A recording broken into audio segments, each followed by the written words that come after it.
The sun dipped low over the savannah, casting golden hues across the village of Mbali. The towering baobab trees stood as silent sentinels, their massive trunks etched with the markings of time, a testament to the stories whispered beneath their shade. Children raced barefoot through the village square, their laughter mingling with the gentle hum of the elders, seated in a wide circle, their voices weaving tales as old as the earth itself. Long ago, when the first seeds of Mbali were sown, the ancestors walked among us.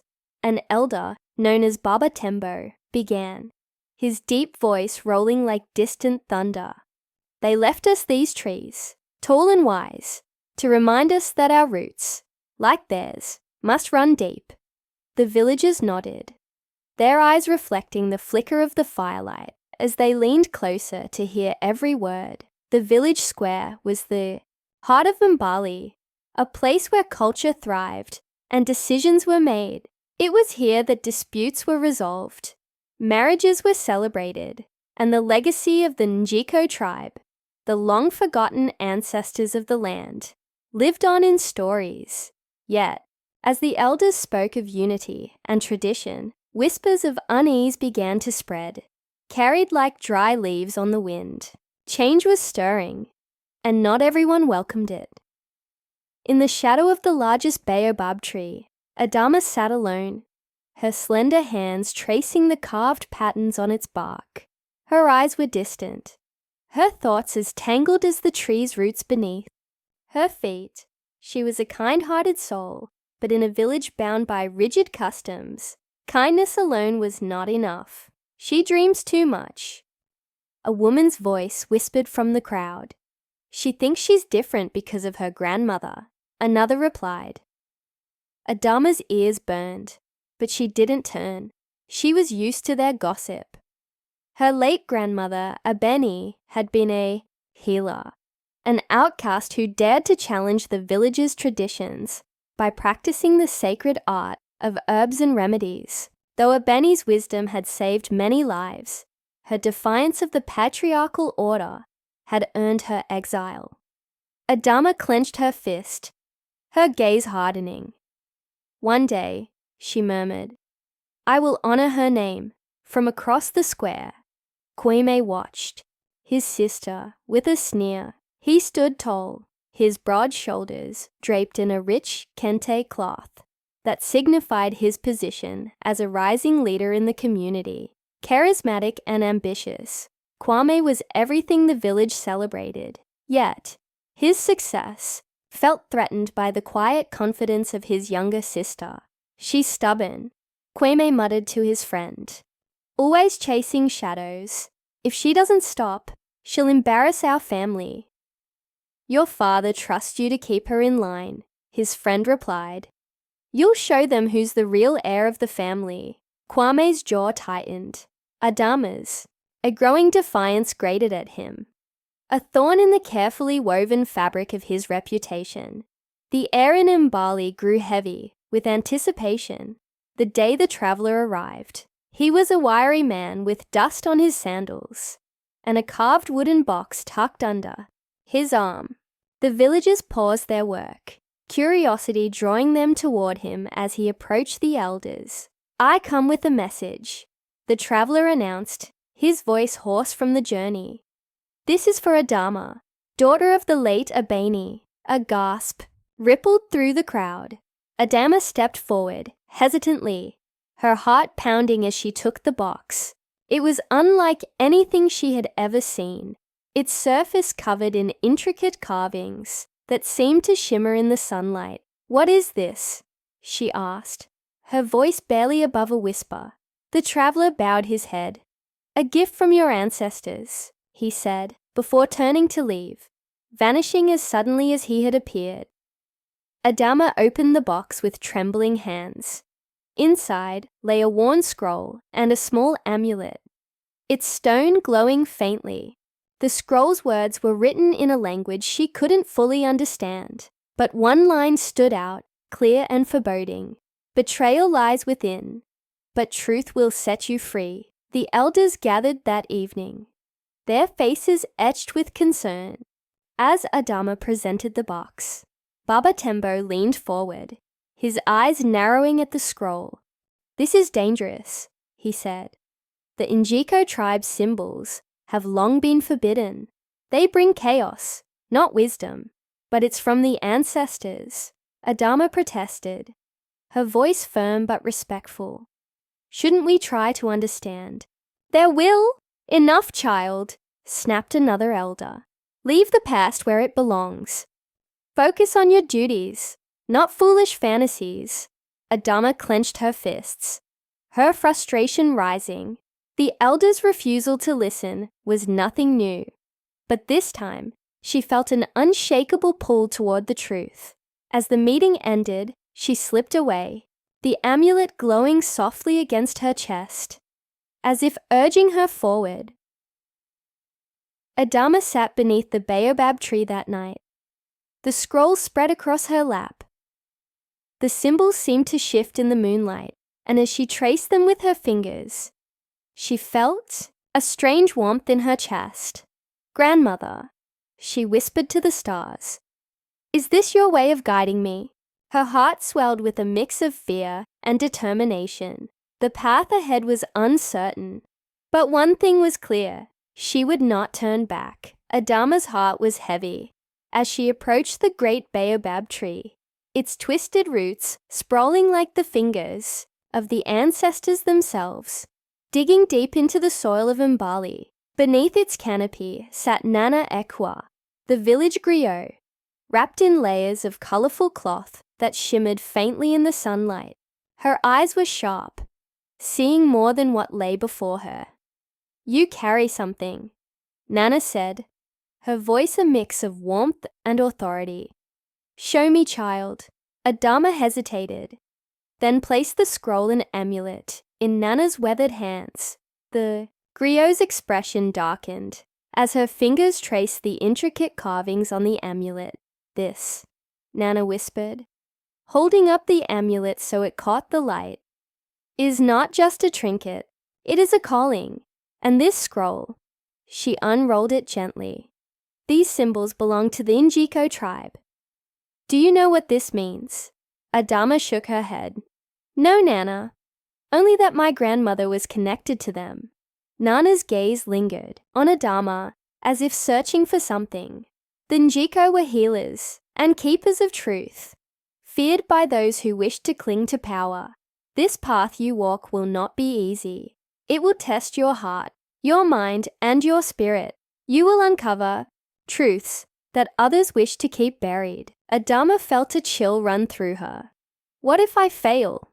Nana leaned closer, her voice dropping to a whisper. "The ancestors have chosen you. They have given you strength greater than you know. Trust in them, Adama. Trust in yourself." The amulet glowed faintly, as if affirming Nana's words. That night, Adama returned home, her steps resolute. The village was quiet, but the weight of judgment hung heavy in the air. She could feel the whispers of the villagers, their suspicions, their doubts. Her brother Kwame watched her from the doorway, his arms crossed. "Where have you been?" he asked sharply. "To seek wisdom," Adama replied without breaking stride. Kwame's eyes narrowed. "You think wisdom will save you. The elders have already dismissed this nonsense. You're bringing shame to our family." Adama paused and turned to face him. "Shame. I seek the truth, Kwame.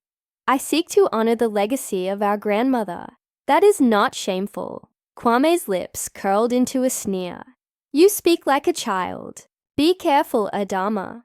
You are walking a path that may lead to your ruin." Adama met his glare with quiet defiance.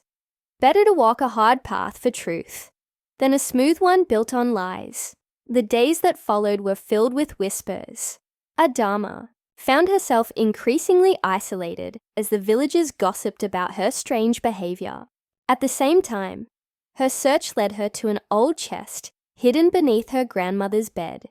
Inside was a faded journal, its pages fragile and filled with her grandmother's handwriting. As she read, her eyes widened. The journal revealed the truth. Her grandmother had uncovered secrets that threatened the male-dominated leadership of Mbali. She had been silenced for challenging the elders' control. Branded as a traitor to tradition, Adama's breath caught as she closed the journal. "Grandmother," she whispered. "They feared you, didn't they? And now they fear me." Kwame watched from a distance, his jaw tightening as he saw Adama reading the journal. It was bad, enough that Nana Ekwa had supported her, but now others were starting to notice her courage. He could feel his position slipping, the respect he had earned overshadowed by his sister's growing determination. "She's dangerous," Kwame muttered to himself. "If she uncovers too much, it will destroy everything." That night, he began to plot. Adama's first trial took her far from the village, to the cliffs where the sacred Ibutho hawk made its home. The journey was long, her legs aching as she climbed higher and higher. The wind howled, carrying whispers of doubt. "You are not strong enough. You will fail, as others have before you." Adama stopped, clutching the amulet. "No," she said aloud, her voice firm. "I will not fail." The hawk appeared suddenly, its wings outstretched as it circled above her. It landed on a rocky ledge, its piercing eyes locked on hers. In its talons was a single feather, glistening like silver in the sunlight. Adama stepped forward, but the hawk flapped its wings, creating a gust that nearly knocked her down. The bird seemed to sense her inner turmoil, forcing her to confront the fear she carried. "Do you doubt yourself?" the hawk's presence seemed to ask. "Do you have the courage to continue?" Adama took a deep breath, her hands trembling. "I am ready."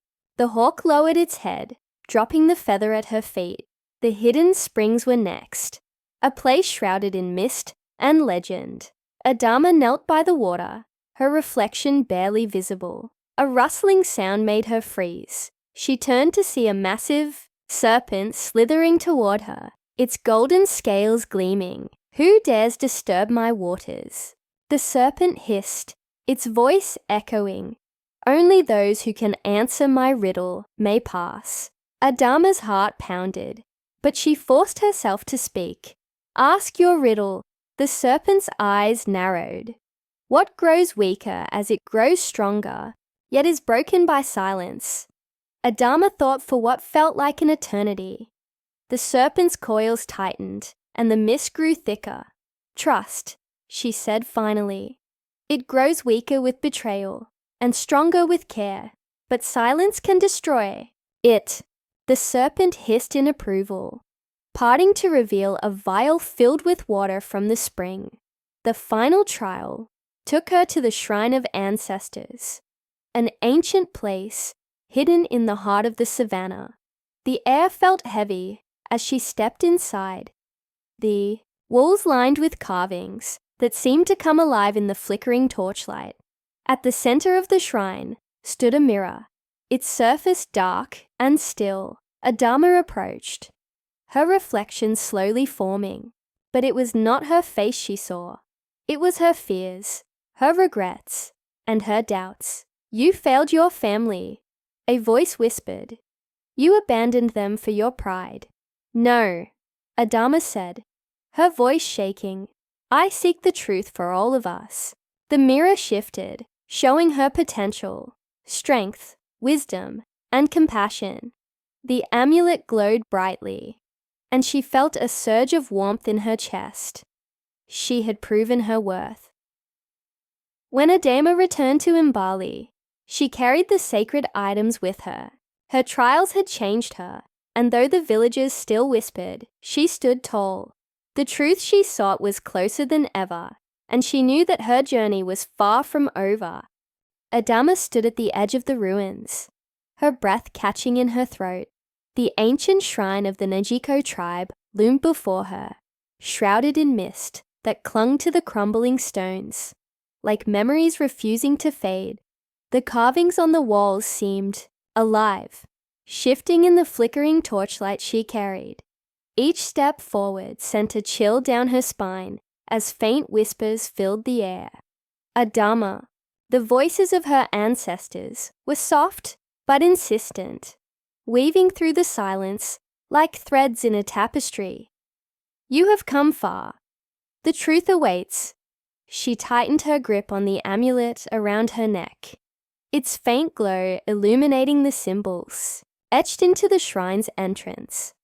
Grandmother, guide me, she whispered, stepping into the sacred space.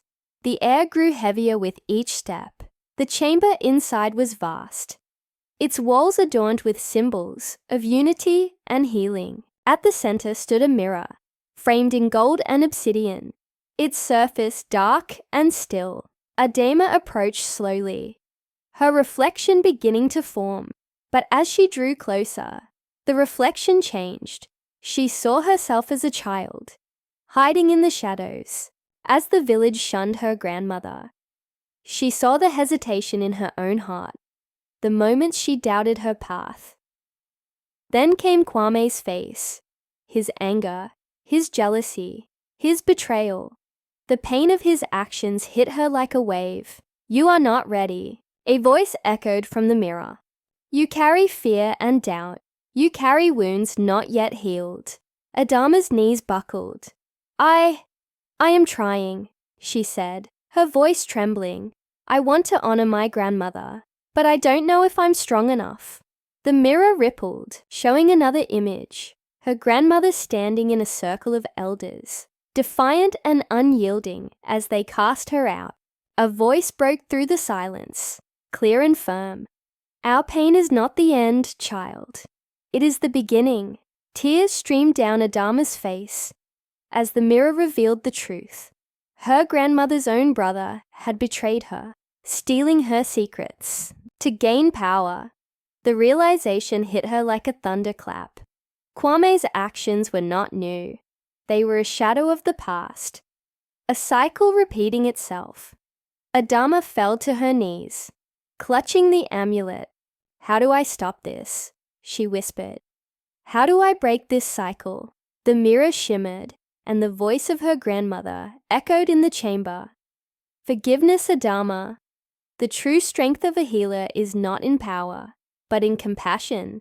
The air stilled, and Adama rose to her feet, her resolve hardening. She turned from the mirror, knowing what she needed to do. A gust of wind blew through the shrine as Kwame burst into the chamber, his face twisted with anger and fear. Adama, he bellowed. Stop this madness. Adama turned slowly, her calm gaze meeting his fiery one. Kwame, you don't understand. This mirror. I understand enough, he interrupted, his voice shaking. You think you can expose me, destroy everything I've built. I won't let you. He lunged toward the mirror, but Adama stepped in his path. Kwame, listen to me. This isn't about you or me. It's about breaking the pain that has bound our family for generations. Kwame's hand trembled as he pointed at her. You think you're better than me, don't you? Always chasing shadows, always defying the village. You're nothing but a disgrace. Adama's voice softened. I don't want to fight you, Kwame. I want to heal what's been broken. For us, for the village, for grandmother. Kwame hesitated, his anger flickering into uncertainty. But before he could respond, his reckless movements triggered an ancient mechanism in the shrine. The ground shook, and cracks spread across the walls as debris began to fall. Adama's eyes widened. Kwame, we have to leave. The shrine is collapsing. Kwame froze, panic overtaking him as a massive stone fell, pinning his leg. He cried out in pain. Adama didn't hesitate. Despite everything, she rushed to his side, using all her strength to push the stone away. Why are you helping me? Kwame gasped, his voice weak. Because you're my brother, Adama said simply, her voice steady. And because this cycle has to end. She pulled him to his feet, supporting him as the shrine crumbled around them. The glowing amulet pulsed brighter with each step, guiding them toward the exit. Just as they reached the threshold, the entire structure collapsed behind them, burying the mirror of ancestors. The two siblings stood in the clearing, the dawn breaking over the savannah. The air was quiet, save for the distant chirping of birds. Kwame sank to his knees, his head bowed in shame. "I've been a fool," he said, his voice barely audible. "I let my jealousy blind me. I betrayed you, Adama. I betrayed our family." Adama knelt beside him, placing a hand on his shoulder. "Jealousy is a poison, Kwame, but it doesn't have to define you. We can heal together." Kwame looked up, his eyes filled with tears. "I don't deserve your forgiveness." "Forgiveness isn't about deserving," Adama replied. "It's about breaking the chains that hold us back." Kwame nodded, his expression softening. "I will change, Adama. I'll earn back the trust I've lost."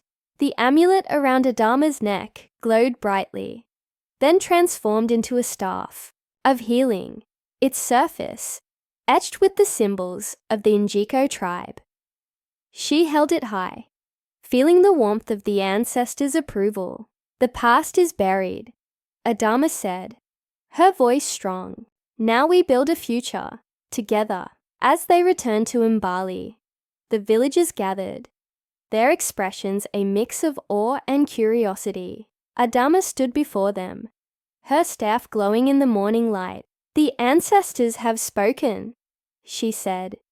"Our village must change, not by abandoning our traditions, but by honoring them in new ways. Together, we can heal." The villagers murmured among themselves, but one by one, they nodded, their skepticism giving way to hope. And so, the story of Adama and Kwame became a lesson for generations to come. A tale of betrayal, forgiveness, and the courage to break the cycles of pain. It was a story the griots would tell beneath the baobab trees, ensuring that the wisdom of the ancestors would never be forgotten. The first rays of dawn spread across Mbali, painting the savannah in hues of gold and amber. The village was waking, the air still and heavy with the promise of change.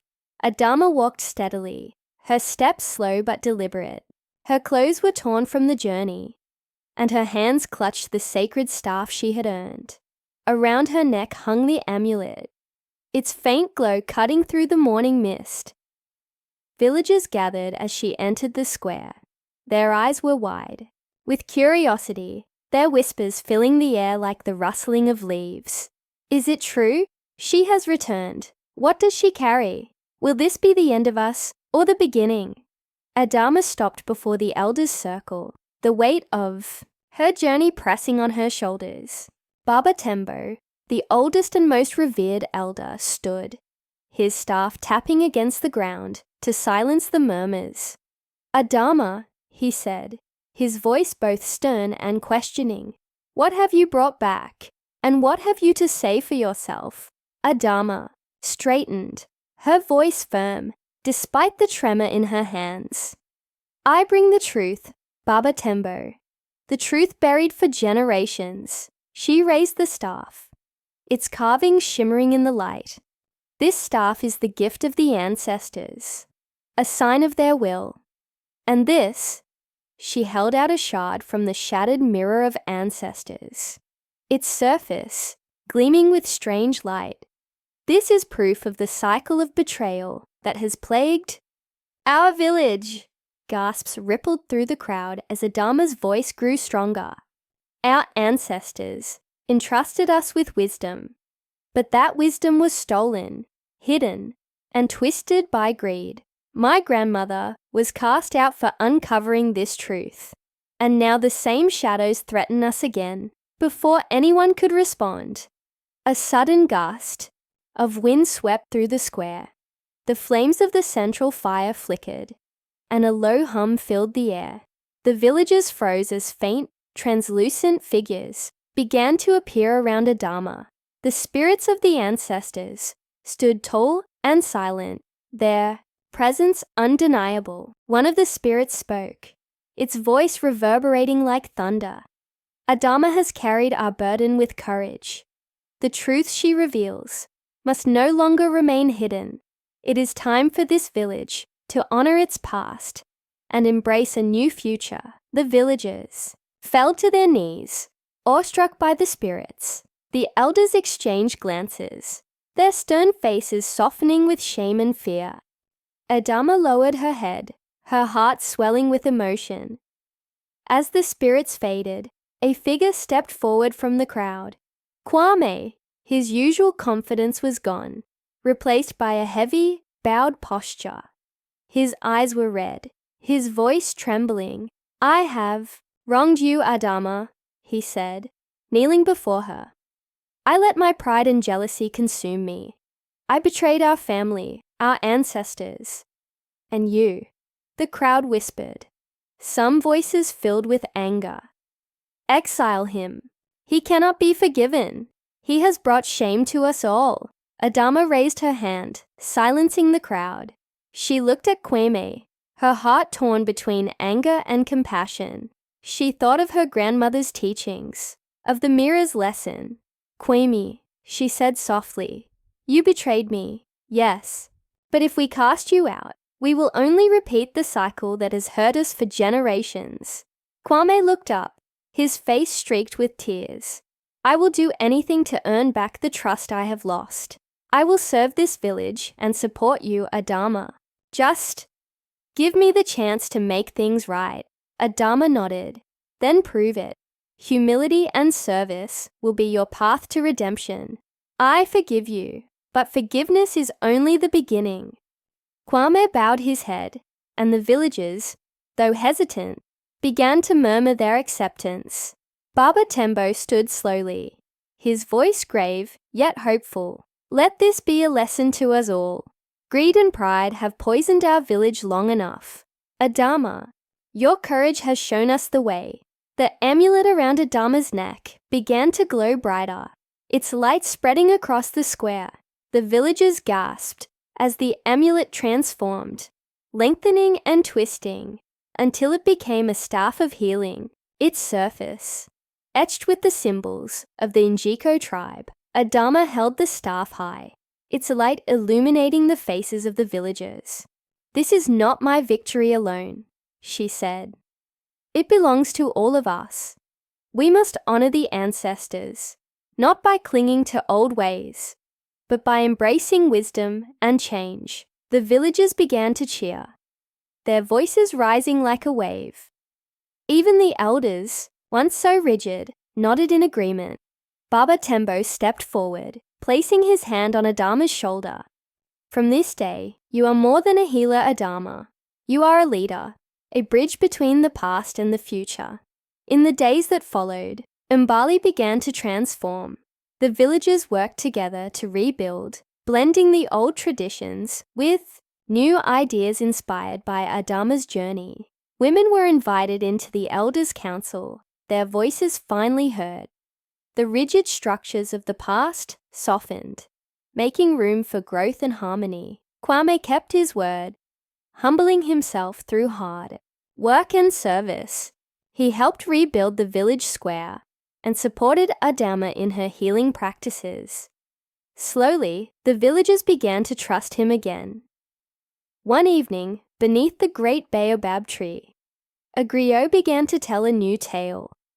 Children gathered at her feet there, eyes wide with wonder. Long ago, the griot began. In the village of Mbali, a young woman named Adama dared to walk the path of truth.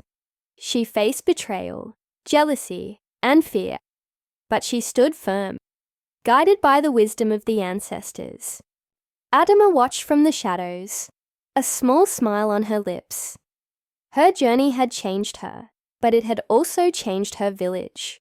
The legacy of the Njiko tribe lived on, not as a relic of the past, but as a beacon for the future.